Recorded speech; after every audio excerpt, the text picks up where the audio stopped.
Shalom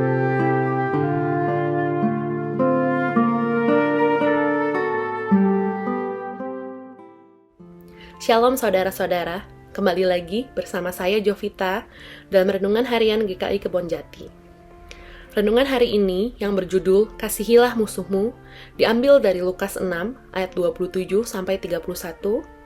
Demikian, kasihilah musuhmu, tetapi kepada kamu yang mendengarkan aku berkata, kasihilah musuhmu, berbuatlah baik kepada orang yang membenci kamu.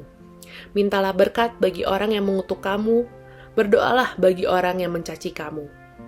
Barang siapa menampar pipimu yang satu, berikanlah juga kepadanya pipimu yang lain. Dan barang siapa yang mengambil jubahmu, biarkan juga ia mengambil bajumu. Berilah kepada setiap orang yang meminta kepadamu, dan janganlah meminta kepada orang yang mengambil kepunyaanmu.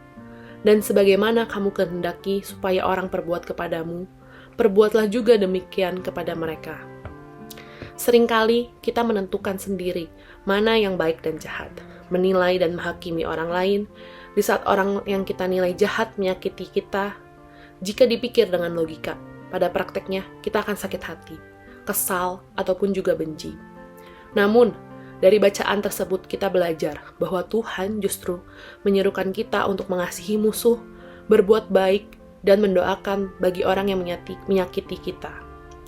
Mengasihi orang yang kita kenal baik, seperti keluarga, teman, pastilah lebih mudah.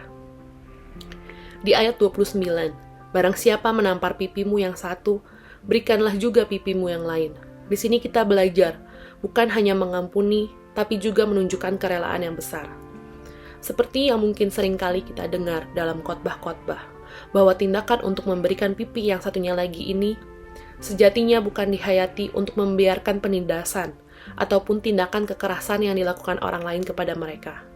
Tamparan pada pipi kanan, dalam paralelnya Injil Matius, merupakan bentuk simbol merendahkan orang lain. Dan ketika memberikan pipi kanan, merupakan bentuk penegasan bahwa ajakan untuk memperlakukan orang lain sebagai sosok manusia yang setara. Melainkan sejatinya, memberikan pipi ini merupakan bentuk perlawanan kembali tanpa kekerasan, yakni membalas kekerasan dengan kasih, dan mau mengampuni serta mendidik orang yang melakukan kekerasan menuju kepada kasih. Dalam hidup, kita berusaha menjalani hidup dengan cara sebaik mungkin. Tidak mencari musuh, namun kadang saja tetap ada yang membenci. Saat hal ini terjadi, kita juga diminta untuk tidak membalas membenci, namun mengasihi dan mendoakannya. Hal inilah yang justru juga menunjukkan identitas kita sebagai anak Allah. Bukan karena bodoh, namun karena kasih. Belajar dari sosok Kristus. Siapa yang paling menyakiti hatinya? Yang terus-menerus berulang kali jatuh ke dalam dosa? Iya, kita. Tapi karena Tuhan Yesus dengan kasih-Nya, Ia mati dan memberikan pengampunan untuk kita, menerima dan mengampuni kita berulang kali.